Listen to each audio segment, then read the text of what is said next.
WTIM. Good morning. You're listening to WTIM, your information station, and our morning show brought to you by People's Bank and Trust, where they put people first, and Landmark of Taylorville.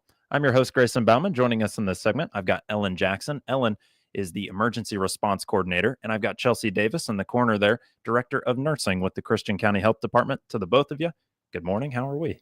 We're doing great. How are you? I'm doing all right on this end. And Ellen, newcomer, new to the show, we're going to put you right to the fire first and foremost. So, Medical Reserve Corps. We've had one conversation about it, but I'm still myself not entirely sure what's going on with the Medical Reserve Corps. What can you tell listeners out there about it, and just kind of a breakdown on what exactly that is?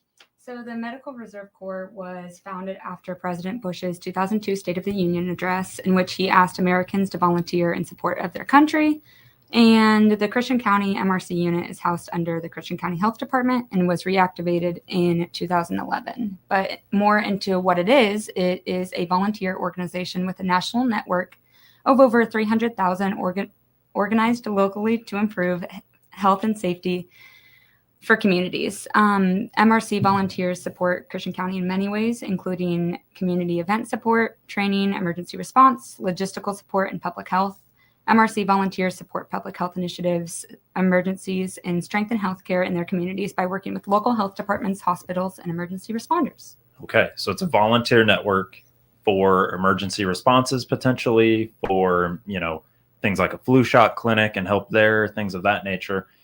Is there a meeting that you do like once a month, or is there something that kind of goes into that membership, I guess we'll call it? So we try to meet at least once a month. Since I've taken over, we've had an introductory meeting. Most of our other meetings we try to have will also include training. So I will contact the MRC volunteers, let them know a training that we have available, the date and time, and where it will be. And they let me know if they plan on attending. And from there, we set that up. Okay. So obviously health related for the most part here. Do I need to be a health professional of any kind to be a member of the MRC? You do not need to be a health professional of any kind. We accept people with many different backgrounds in public health and emergency management, first responders. There are no requirements to become an MRC volunteer. So basically, say I don't have the background, I don't have the knowledge to maybe administer a vaccine, you could still find a spot for me in some way to help out in your cause. Yes, we can. Okay. Anything else when it comes to the MRC that you can let listeners know about here, either in Christian County or just as a national network? For Christian County, we just recently did a Stop the Bleed training, and anyone who may need volunteers hours, if you know a high school student, all they need to become a volunteer is parental consent. And we do have to run people to get registered and credentialed through our MRC program. But after we get you credentialed, then you're good to join any of our trainings and also be a part of the unit. Okay. So we're even going all the way down to like high school students. So we're really willing to take just about anybody in their help. So Medical Reserve Corps here in Christian County, trying to have a meeting once a month or so. A lot of times we're doing trainings, things like that. And when we're doing so, how do I get signed up though? Can I contact the Christian County Health Department to do so, or do I need to go through a different channel? So there are two different ways to sign up. If you want to contact the Christian County Health Department and ask for me, I will guide you through how to sign up via the website. You can go to asper.mrc and it will show you MRC units near you. And after that, it'll kind of guide you through the motions on how to get signed up. Last question for you on the Medical Reserve Corps. Why should I join? What can I get out of it maybe, and what can I help to do, or what can I help with my community in doing that as well? When you do sign up for the Medical Reserve Corps, it's not just about the trainings. Disasters can happen at any time and to anyone. So being able to not only support your community, but also first responders and people who are always putting an effort and work to help make the community a better place and take some of the stress off of them and support them through response efforts, it really makes a difference within the community and within Christian County. So again, that is Ellen Jackson. She is now the emergency response coordinator with the Christian County Health Department. Joining us for the first time on the show, we've got, I'd say, a veteran here when it comes to Chelsea Davis. And Chelsea, vaccine recommendations right now. We just talked a little bit about with school nurses, even about, hey, kids need to have this vaccine and we need to get these amounts of paperwork into the schools. Vaccine recommendations that you can kind of pass out in terms of kids, adults, whatever you got for me. What do you have for me? All right. So I wanted to talk a little bit about flu recommendations this year. So the ACIP is an organization that recommends vaccines along with the CDC. And with flu vaccines, they're being recommended ages 6 months and older for everyone. This year, there was a change in thimerosal containing flu vaccines. They decided to no longer recommend those kinds of vaccines. Thimerosal is a form of mercury that helps to preserve vaccines, and they decided to take those out of the running for flu vaccines this year just to increase safety. Okay. Now, does that change their availability at all? No. So we have flu vaccines available at the health department for children, adults, and older adults who would need a high dose influenza vaccine right now. Okay. So the vaccines, though, are being recommended for anybody 6 months or older. Correct. 6 months or older. So pretty young to pretty much everybody. Everyone. Which kind of coincides with the drive-through flu shot clinic that we have coming up as well, not only in Pana, but in Taylorville too. Any other vaccine recommendations that you have that you want to highlight? Absolutely. I'd like to talk about the RSV vaccine. So RSV is recommended for all adults age 75 and older, and adults age 50 to 74 at an increased risk for RSV, someone who's immunocompromised, someone with lung issues. And that's a kind of a one and done vaccine. So if you got the RSV vaccine through us last year, then you don't need it this year. But if you didn't, I would definitely recommend it. Also, if you're pregnant, I recommend getting an RSV vaccine if you plan to give birth during RSV season, which is from September to February. You have to be 32 through 36 weeks along, though, but we have those available at the health department. And if you missed out while you were pregnant, infants less than 8 months of age during RSV season can get an RSV immunization, which I would definitely recommend. Okay. I got a couple questions out of that. Gotcha. First of which would be, let's say I get my 8-month-old an RSV vaccine. You mentioned it's kind of a one and done deal. Is that going to say from 8 months on to 75? Is that going to cover them, or are they going to need something to boost them back up? They're going to need something to boost them up as they age, if Okay. they get to be an elderly individual. Yes. Okay. My other question for you would be, say I'm pregnant and I'm 32 to 36 weeks. Does that immunity get passed along to the child then by doing so? Yes, it does. So now I'm learning. And RSV, I always thought was kind of geared towards children, or not geared towards children, but most commonly affected. But you mentioned adults, even 50 to 75, might want to take a look at it because you're at a higher risk of succumbing to RSV, and then 75 plus definitely need one. Agreed. Yes. Okay. I just want to make sure I'm tracking with you, Chelsea. You got it. Anything else vaccine recommendation wise? We talked flu, we talked RSV. Anything else? I'd like to touch on the COVID vaccine a little bit. We just recently got the recommendations from the ACIP, and they're recommending the COVID vaccine in people 6 months through 11 years with at least one underlying condition that puts them at high risk for severe COVID-19. And individuals 12 through 64, again, with that one underlying risk, and then all individuals 65 years of age and older. Okay. So all individuals 65 years and older. And if you kind of have a underlying health condition, a precursor, it's something along those lines, you might want to get a COVID vaccine. Just one dose. That's all you need this time around? Just one dose. Okay. And underlying health condition, it's kind of all-encompassing, really. Obesity, mental health disorders, immunocompromised individuals, people with chronic kidney, heart, liver issues, things like that. So people that are just already more at risk to have an issue when it comes to actually fighting COVID, things of that nature. So flu vaccines, RSV vaccines, COVID vaccines, all of which we're willing to give to you at the Christian County Health Department? Right. As of right now, we do not have the COVID vaccine in, but we are expecting our first shipment for our inventory to come in beginning of October. Okay.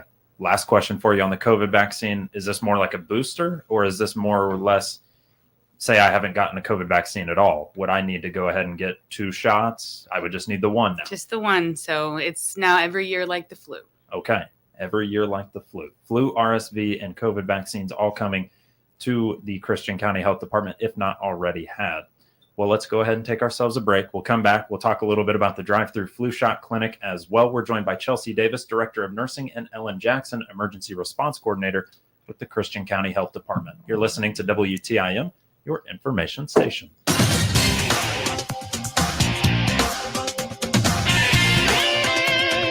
WTIM.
Your information station.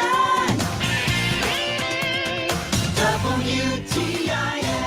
And we're back with the WTIM Morning Show here on your information station, and brought to you by People's Bank and Trust, where they put people first, and Landmark of Taylorville. I'm your host, Grayson Bauman. Joining us in this segment, I've got Director of Nursing, Chelsea Davis, in the corner there, and Ellen Jackson, Emergency Response Coordinator with the Christian County Health Department. We talked a whole lot about the Medical Reserve Corps and vaccine recommendations, of which we're going to kind of roll into now with our drive-through flu shot clinic, both in Pana and Taylorville. What can we expect? What are the dates? And what do we need to know from your end, Ellen? So our Pana flu clinic date is on October 3rd from 9 a.m. to 1 p.m. and that will be at the Pana Fire Department. And then the other dates I have for Taylorville are October 17th from 9 a.m. to 1 p.m. and November 3rd from 9 a.m. to 1 p.m. And those will be held at the Taylorville Fire Department. Okay. So both being held at the Taylorville and Pana fire departments. October 3rd, a busy day for you guys, splitting the force and kind of going to both sides. And then another October 17th in Taylorville. Yep. Okay. Flu shot clinic wise, do I need to come to you with like a health insurance card? Do I need to come to you with like, I don't know, previous paperwork? What do I need to come to you with when it comes to the flu shot clinic? Just bring yourself and your insurance card. That seems easy enough. That's right. Okay. So do you guys do the billing from there on after that? Yep, we'll have some paperwork for you to fill out. We'll take a copy of your insurance card, ask you some questions, and then give you your shot and you're free to go. Free to go. Not going to hold them for like 15 minutes. Make sure, you don't need a snack or something. Okay. So flu shot clinic, just want to get those dates out there one more time. October 3rd in Pana at the Pana Fire Department. October 3rd as well at the Taylorville Fire Department. And then again at the Taylorville Fire Department on October 17th. November 3rd, I'm sorry. November for 3rd. The last Taylorville date. For the last Taylorville date. So not October 17th, but November 3rd. October 17th and November 3rd. Okay. Well, 2 dates for Taylorville. There we go. All right. Just want to make sure I'm on the same page here. So anything else when it comes to the flu shot clinic? I don't need much to get there and go actually have it administered. Anything else, though, when it comes to the flu shot clinic? No, not that I can think of. Works for me. So the last bit that we had here, car seat safety week. I don't know if it's car seat safety week this week or if it's coming up. There's so many like national weeks now that it can be a bit tough to keep track of. But Chelsea, what can you tell me about car seat safety week coming up? All right. Car seat safety week is September 21st through the 27th. We're going to hold a car seat safety thing on Monday, the 22nd, for them to come in the morning, and I can put in your car seats. I can talk to you about car seats. We can go over car seat safety. So that car seat safety check will be again on Monday, the 22nd in the morning. September 22nd. That sounds to me like you come to the Christian County Health Department office and then we'll take a look at you. That is correct. Okay. Car seat safety, though, obviously there weren't really car seats a while back. And then now you've got them and they're pretty sophisticated. They're pretty fancy. Some of these are. Is there kind of a recommendation as to, okay, you're this size, maybe this brand? Do you also kind of give them some information as to maybe where you would take or what car seat you might recommend? How does that kind of go? So there's laws required for car seats now, but as far as what car seat to get, there's not really a recommendation for that other than every car seat is tested by the same committee. Okay. So they all go and do the same safety testing, so it's fine. So it's not really like Graco or whatever makes a much better car seat. You need to be putting your kid in it. Okay. Yeah, it's just personal preference. Okay. But when it comes to size, they're in like an infant bucket seat until they're about 6 months old, and then into a rear facing seat until the law states 2, but best practice is 3, or until they outgrow the height and weight limit of that seat, and then they can be forward facing. And we recommend forward facing with a 5-point harness really until they outgrow that seat, as long as they possibly can, because that's the safest for children. And is it still about 12 years old where you're like, you should still technically be in a car seat, but maybe you're kind of making your way out?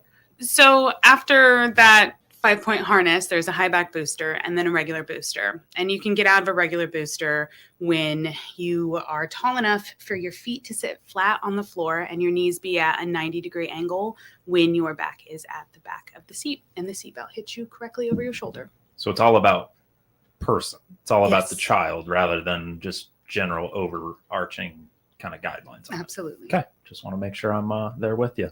Well, Chelsea, Ellen, I think we're just about good to go. Thank you for joining us here today. All right. Thank Thank you you, for having Grayson. us. You got it. Ellen Jackson is the Emergency Response Coordinator with the Christian County Health Department. Chelsea Davis, Director of Nursing with the CCHD. They'll be back around next month, maybe, to talk more, but do expect some flu shot clinics coming up, a car seat safety check on Monday, September 22nd, and those things coming your way very, very soon. You're listening to WTIM, your information station.